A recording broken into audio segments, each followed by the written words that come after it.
This episode of the Run Lift Mom podcast is brought to you by my weekly newsletter, 2 on Tuesday. 2 on Tuesday is a direct response to those listeners who said, "Hey, Suze, I want to keep up with what's going on the podcast and with Zaya Active, but I need to do it in a place off of social media." Friend, I've got you. All you're going to do is go to runliftmompod.com, scroll on down to the big box that says subscribe to keep in the loop. Then I'm going to be in your inbox every Tuesday with 2 things you can use throughout the week related to Zaya, related to the podcast. You're going to love it. That's runliftmompod.com, and then scroll down where it says subscribe to keep in the loop.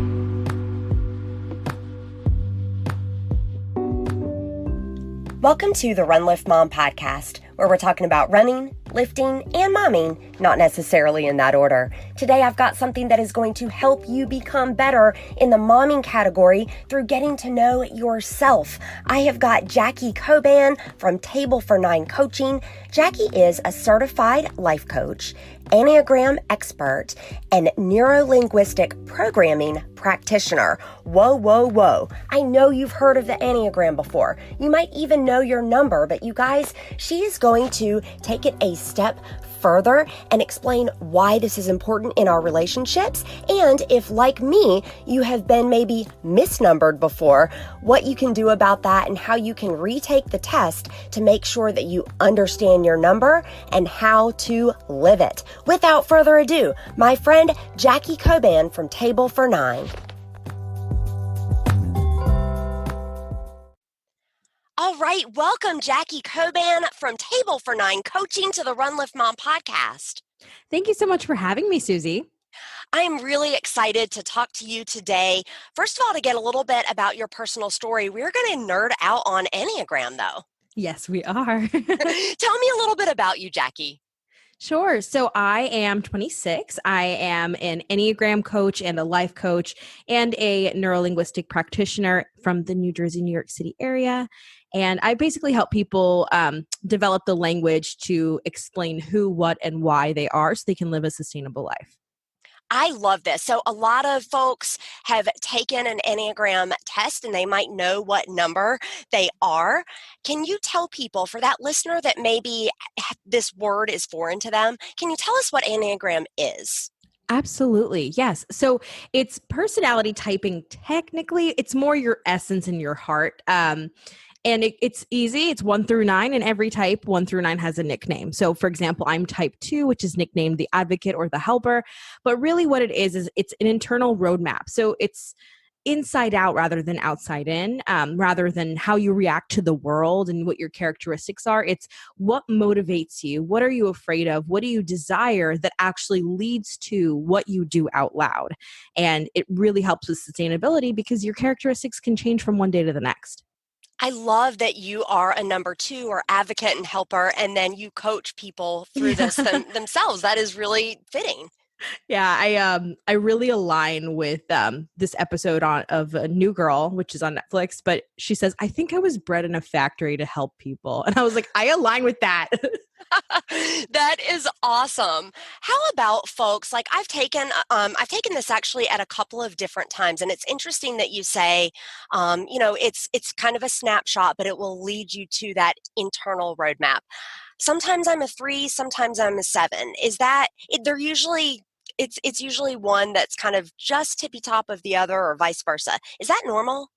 That's really normal. So here's the thing. You are one number. You can only be one number, and that doesn't change. And some people don't like that, but reality is that you become like the healthiest version of yourself, not of a different self. So you go healthy or unhealthy based on your number. But when you take an online test, it tallies up a score, right? And that works if you're taking BuzzFeed's "What Pasta Are You?" But it doesn't work when you're talking about your motivations and your desires, right? So it's better to like work with a coach or read a book than it is to take a test. If the test is clear cut, then excellent. But some types have a lot in common. So 3s and 7s have a lot in common. 2s and 8s have a lot in common. 9s and everyone have a lot in common. So it's really hard with the test sometimes. And also, you can fluctuate your characteristics in the Enneagram type based on whether or not you're stressed or in a healthy season. So in that regard, you can mistype. I mistyped as an 8 multiple times, which is the more aggressive or forward type, because I took the test when I was stressed out. So I read the book, and that's where I came across my type. So mistyping is very common. Fascinating. And you call that mistyping. Mm-hmm. And as you say it, as I think about it, originally when I took this test, I was a working mom who had 6-month-old triplets. And then Mm-hmm. most recently when I took it, I've actually been at home now for a few years, and I'm in Yeah. a very different season of life. Yeah, that's very it's so interesting. But when you read a book, or I mean, even just take a level of self-awareness, and I tell people, answer the questions like you're 18 or 19. And when you didn't have to think about work or parenting or the next promotion or heartbreak or really anything like that. And it just helps you hone in on your motivations um, without the outside coming in. Ah, do you hear that, listener? Put Yes. get your 18, 19-year-old self taking that. And you know what, Jackie, you're reminding us why going deeper, like getting with a coach or reading a book, is great for something like this, because that's something that the internet test doesn't tell you. That's so true. It's so true. So why is it so important that we really know ourselves or know our number? How can this help us in day-to-day life? Honestly, someone asked me this the other day, and I hesitated because the answer is actually it helps with everything. When you realize either how much you're spiraling out or how much you're so self-aware and hunkered down, it controls, regardless of your personality type, it controls how you eat, how you work, how you spend your finances, how you relate to people, what you think when people speak to you, how do you react when people compliment you. Every aspect of your life really has to do with what you're motivated by and what you're afraid of, in a good way and in a bad way. So it changed the trajectory of my life within the last couple of years, in the place where, I mean, when we were talking previously, we were talking about role models and being role models. And I had a trauma that happened at the age of 16, and was essentially really abandoned emotionally by my family because my behavior changed and no one recognized what was going on. So like I was saying to you before, I was, from the ages of 16 to about 21, I was just trying to figure out how to be a human in the world with trauma and people who didn't hear me or understand me. And the hardest part about that was I didn't have any language. I would Mhm. flip out when I was mad. I would cry when I was sad, but I had no language to explain. And when I came across the Enneagram, the first thing it did was, first of all, it held a mirror to my face, but then it said, this is the language that explains. This is the language. I don't feel appreciated. I don't feel loved. I don't feel seen.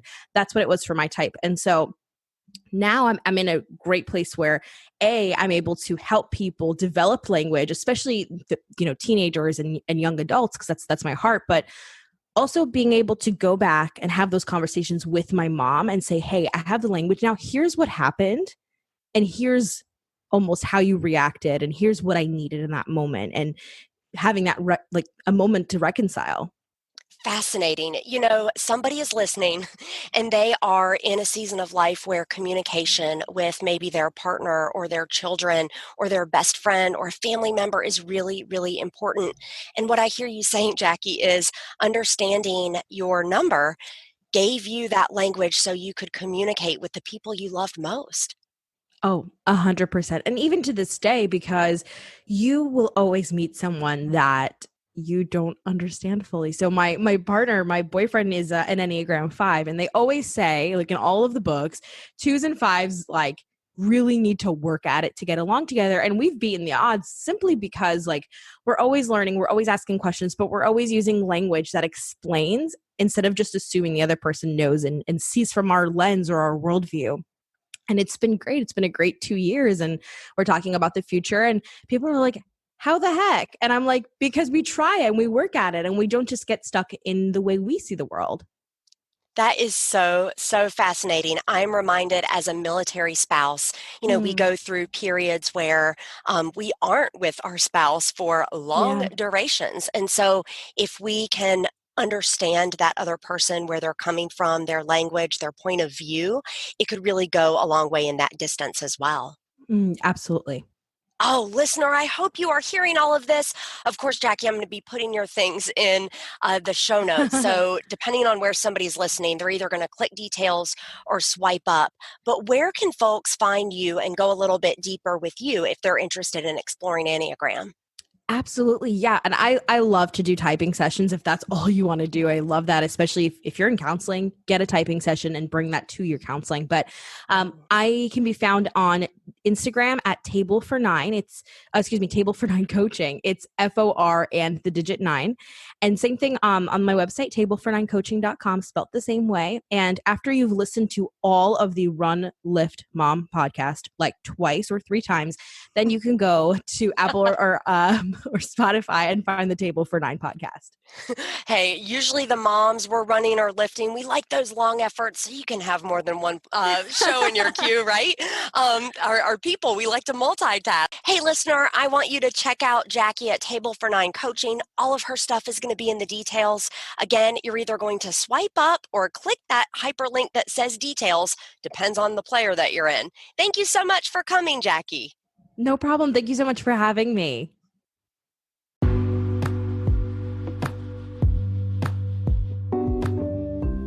And that's not all, folks. After Jackie and I spoke, she actually privately took me through some clarification so I could know what my number was. You guys, this is not an Enneagram typing session. It doesn't even scratch the surface of it, but it shows you exactly what she does with clients. And you guys, she is offering listeners of this show 20% off to do a full Enneagram typing session. I want you to hear though, because probably like me, you've taken one of these tests and you have got 2 different results. This is why you do something like this with a coach. So listen to the B-roll from Jackie and I, and we're talking about what number I am and how she as a coach finds that.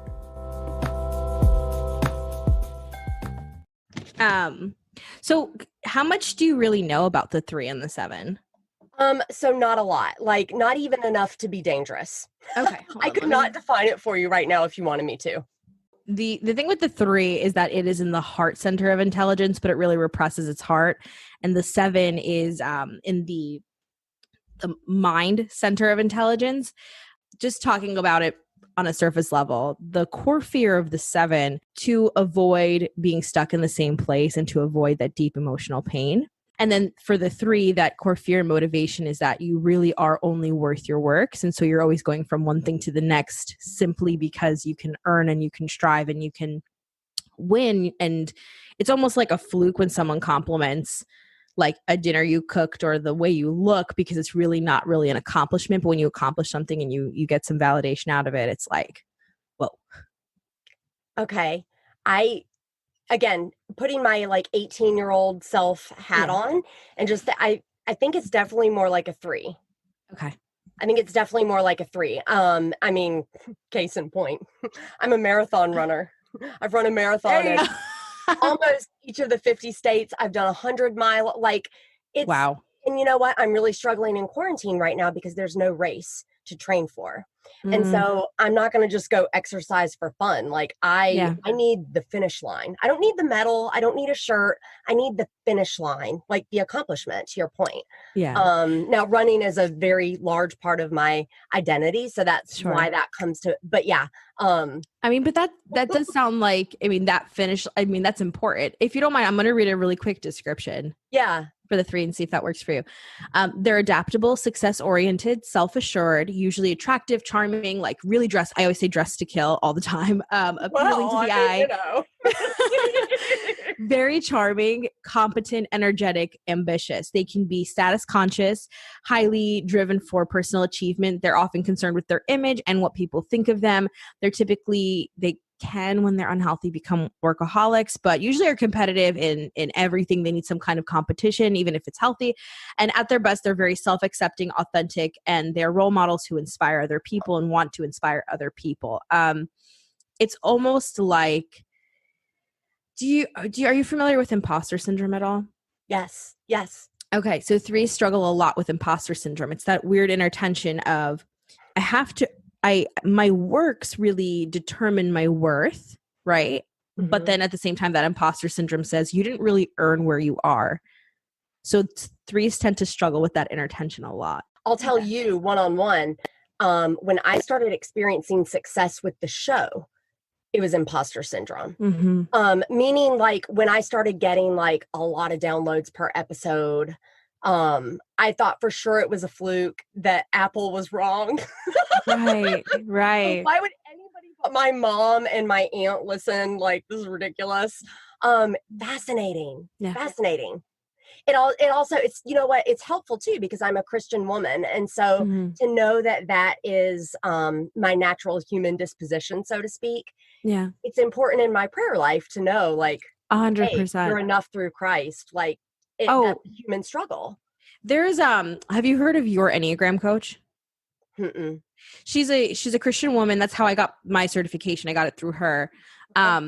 She has 9 books, one for each Enneagram type. And once you're sure that you're a 3, I mean, do a little bit more reading on it, but get the typing book for a 3 because it's got some journaling prompts, but also like a lot of affirmations for from a gospel perspective. And it is really helpful. And here's the thing, when we really pray about these things, when we talk through these things and we're trying to figure, it's important to not see these things as flaws, but just, okay, like almost like triggers, or this is how I get. It's like the rumble strip that like leads you back. Like I didn't realize I was off-roading, but like I'm coming back now. Because I look at a lot of my characteristics as a 2, like the stigmas and like, for example, you as a 3 might be like, oh, workaholic. Like I don't want to be, and it's not a flaw. It's where you can get if you don't take care of yourself. So it's so important, like even in your prayer life or examining your heart or whatever, to just kind of be like, okay, like what is the healthiest version of me as a 3? God made me a 3. Right. What's the healthiest version of that? Right. And see what aligns there. You could almost kind of self-coach too. Like, hey, Suze, you know, you have a tendency for this. Cut it off. Cut it off. You've done enough work for the day, sort of deal. I love it. Thank you so much, Jackie. It's been a pleasure.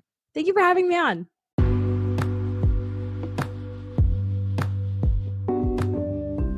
Thank you so much for listening to the Run Lift Mom podcast. I want to let you know that you can swipe up in the podcast player that you're in to see the show notes. That's going to take you to my website and you're going to get a deep dive on today's show. Cool, huh? You can think of it as a blog post that complements what was covered today with all of the links and resources discussed. Don't forget to check out the podcast partners as well with some really great offers for you. And until I get into your earpiece again, remember, for while bodily training is of some value, godliness is of value in every way, as it holds promise for the present life and also for the life to come. That's from 1 Timothy 4:8, and this has been the Run Lift Mom podcast. Thank you for listening to Run Lift Mom. This show is sponsored by Zaya Active, Audible, and Radiant Nutrition.